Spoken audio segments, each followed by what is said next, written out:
पुराने समय की बात है। एक राजा था।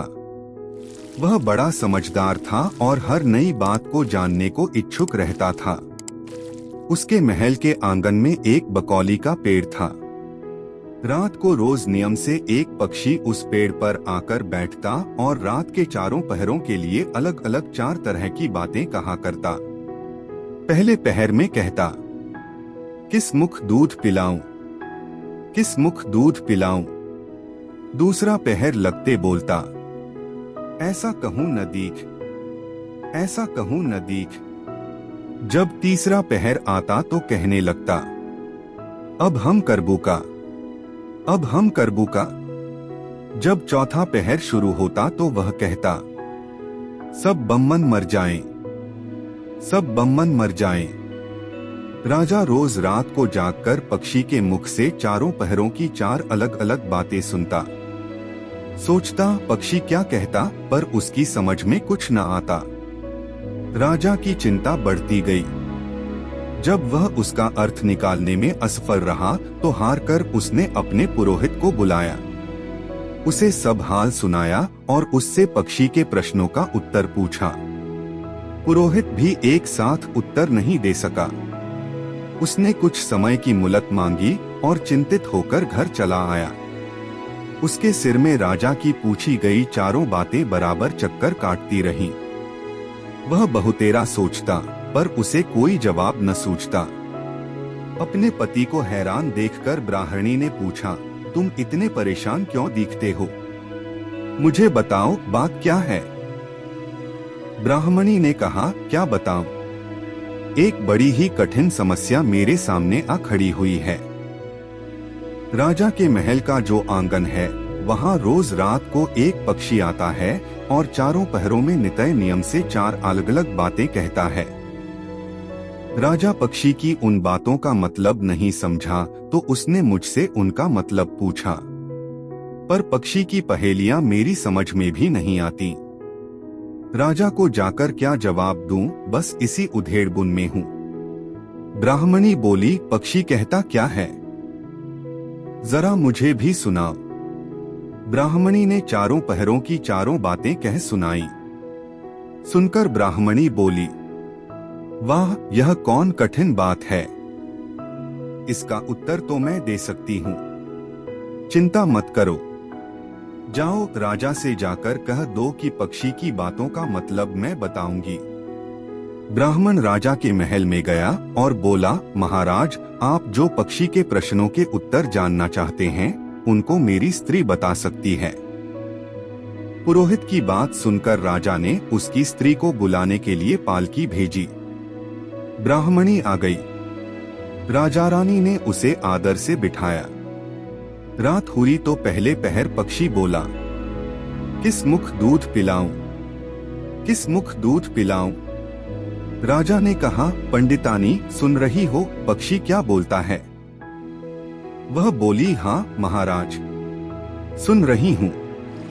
वह अधकट बात कहता है।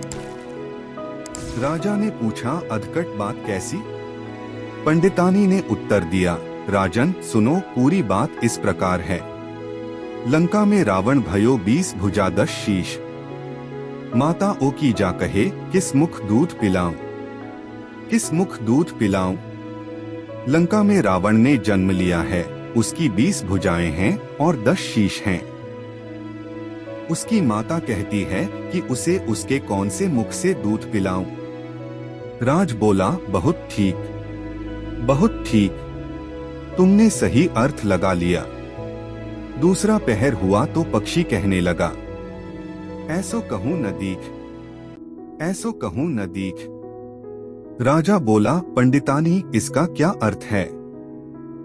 पंडितानी ने समझाया, महाराज सुनो, पक्षी बोलता है, घर जम्ब नवदीप, बिना चिंता को आदमी। ऐसो कहूं न दीख, ऐसो कहूं न दीख।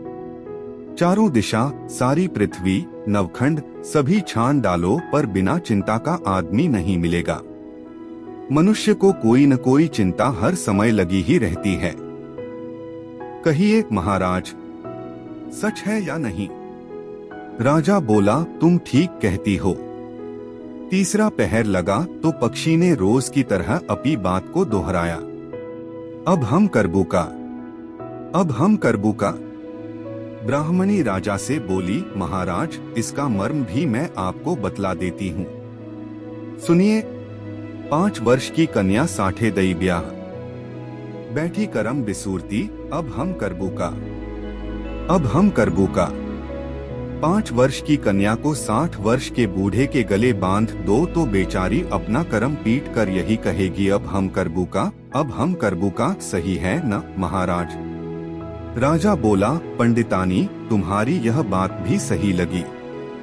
चौथा पहर हुआ तो पक्षी ने चोंच खोली, सब बम्मन मर जाएं, सब बम्मन मर जाएं। तभी राज ने ब्राह्मणी से कहा, सुनो पंडितानी, पक्षी जो कुछ कह रहा है क्या वह उचित है? ब्राह्मणी मुस्काई और कहने लगी, महाराज, मैंने पहले ही कहा है कि पक्षी अधकट बात कहता है। वह तो ऐसे सब ब्राह्मणों के मरने की बात कहता है। विश्वा संगत जो करें, सुरा मांस जो खाए, बिना सपरे भोजन करें, वह सब बम्मन मर जाएं, वह सब बम्मन मर जाएं। जो ब्राह्मणी वेश्या की संगति करते हैं, सुरा और मांस का सेवन करते हैं और बिना स्नान किए भोजन करते हैं, ऐसे सब ब्राह्मणों का मर जाना ही उचित है। जब बोलिए, पक्षी का कहना ठीक है या नहीं? राजा ने कहा, तुम्हारी चारों बातें 52 तोला पाव रत्ती ठीक लगी, तुम्हारी बुद्धि धन्य है।